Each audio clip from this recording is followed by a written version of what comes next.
So I'm going to switch gears on you a little bit here and I'm going to go back to the leadership stuff.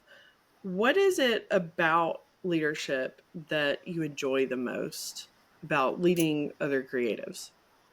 I think it's the gratification of seeing something go from start to finish, like I said, and just sort of the invention of it, right? Whether it's myself coming up with a concept or it's working with my team, creating an event, program, or initiative, campaign, just sort of getting through that entire process, the thought process, the idea process. And when you're even online, that we're not in person anymore, having several people on the phone, throwing out ideas, using whiteboarding online, it's not the same as being in the room and kind of bouncing ideas and putting sticky notes on the wall and stuff. But that's the jazz that I get out of it. It's just sort of that entire process of taking it from start to finish.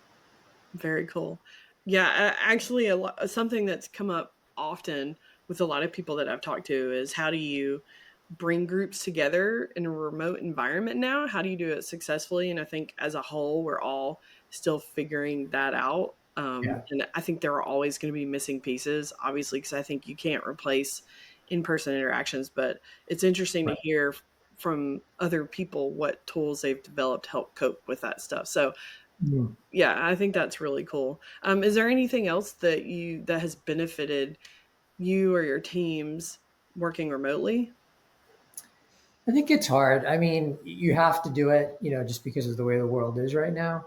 Um, Sending sketches online and ideas and stuff takes a little more time, right? You're not in a room with a whiteboard just drawing on it and you're taking pictures of it and walking away and going.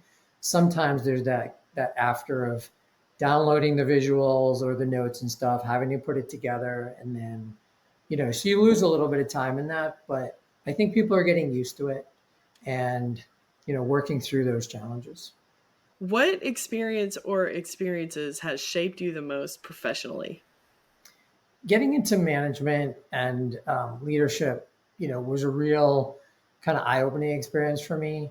And I think that mentoring, at whatever stage a designer is in their career, whether they're a year out of school or 10 years out of school, or myself, we're always learning. And I enjoy talking to people that are higher than me and have more experience in different areas, whether it's marketing or other aspects of a business, as well as, people junior, where I'm learning from them because newer people coming out of school, again, with what they do with the software and the technology, has kind of opened my eyes to how we can design. So that's the part about management and leading people that I enjoy the most is sort of the interaction and the learning that I'm giving, hopefully, and that they're giving me. And one of the things that I do when I go into a new company or a new role is listen and learn, right? I'm not out at the beginning to make my mark and be the martyr or, make people feel like, oh, he's going to be a difficult leader.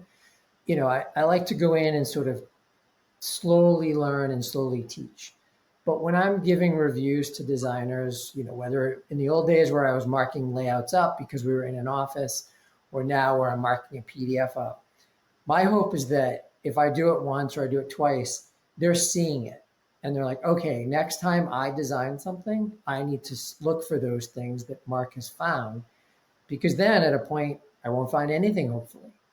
And they're learning from that and becoming better designers, and I'm learning, how to find the right things to teach them and not overdo it. I think one of my weaknesses is that I want it to be perfect, and I look for every little point and pike of misalignment, and you can't do that. These days things have to be done fast, and I'm trying to teach myself to skip things and let some things go that no one's going to notice except for maybe another designer, because the piece has to get done, and at some point, it will be fine to go out and it'll look great.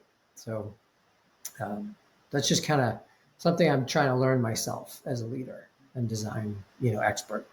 I kind of feel like that's a lifelong journey too, because especially if it's you kind of arrive with that built into your personality, so Yeah. it's a learned thing, and you have to learn when it's good enough. And I think most Right. designers, they like scoff at that idea. Oh, I would never present a piece that wasn't perfect. But at the end of the day, how many hours are you going to sweat over one little thing whenever you Right. have a lot of work to get done? And I think the further we travel in time, the more and more there's a demand on getting work faster. So Absolutely. And I think that's the challenge. The yeah, challenge is you're doing more with less people.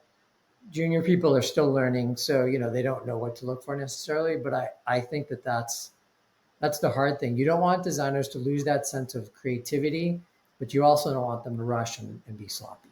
So, yeah, I completely agree. There's almost a like a strategy to it. So you need to be able to discern which parts you can let go and move forward mhm, from and which parts right. need attention. And I think that that has become very evident in digital, UX, UI design. Mhm, So, but I would yeah. say that that also matters for print materials as well. And I'm not trying to advocate for sloppy work, and I think that's what you're saying too, because I think that you, if you are sloppy, you're not gonna probably not gonna No, succeed. But right. Exactly. Exactly. There is a balance, 100%.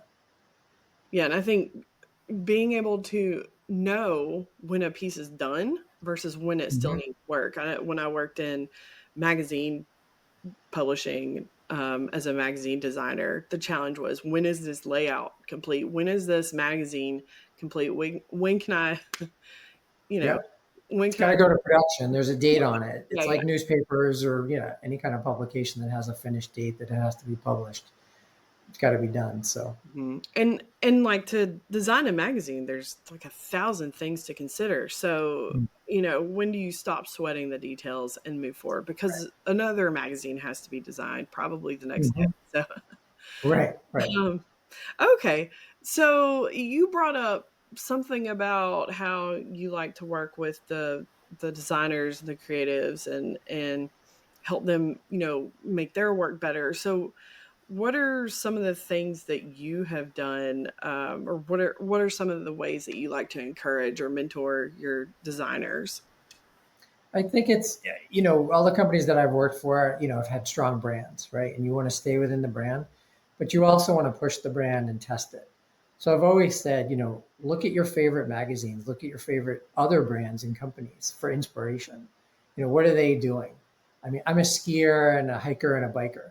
So, ski companies and bike companies that are doing really cool things with their marketing and advertising, what can you take from that, to apply to a software brand or a healthcare brand or whatever? It doesn't mean that just because it's a totally different brand, it won't give you idea generation.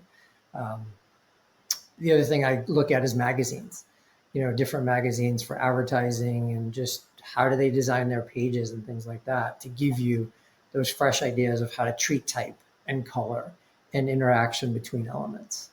Hmm. Yeah, I mean, maybe I'm a little bit biased because I come from a magazine background, but I think there's a lot of value in picking up a printed piece and leafing Mhm. through it. And there's so many different design elements and different design treatments in a magazine. I think you can really pick up on a lot of ideas. I mean, every page has something different going on. Yeah, so I Yeah. love that. I mean, just a side story. Think about 20 years ago, right? Before phones were what they are and the internet and everything. You'd go into an airport or whatever. And I traveled a lot in my career. Everybody's reading a magazine or a newspaper or whatever.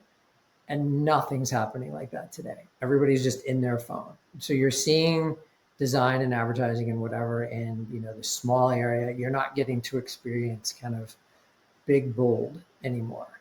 Hmm. And I think, there's a bit of it's a change. Maybe it's a positive change for a lot of reasons, but you know, again, with my history and background, I still feel kind of, what's the word, historical or whatever, passionate about those things. Yeah, I think there's a lot of value to it. One of the things I think is interesting about that is that our phones, they're incredibly easy to access. Whereas Hmm. with a magazine or something else like that, you have to go out and get it. You have to subscribe to the magazine. You have to buy the magazine at the newsstand. You have to go or the grocery store, wherever you get your Mm. magazines. And everything on our phones is it's at our fingertips. It's And so it's instantaneous. Yeah. Yeah. yeah, so right. And so it's really easy to go to Instagram for inspiration or wherever you get your Hmm. inspiration from. And there while I think there's an incredible I just think there's a ton of value to that. I think there's also a lot of value in seeking out something physical as well. So I'm right there with you. I think there's a lot of value Sure. to it. I also embrace the ease of use of the digital world too. So there's Yeah. the Oh, I do it myself. I mean, trust me, I'm a homeowner and, looking for stuff to design my house, or I'm looking for my next hike or biking or whatever. Um, the internet is an amazing thing. There's so much positive around it and so much change that you can just find and instantly see and get that inspiration.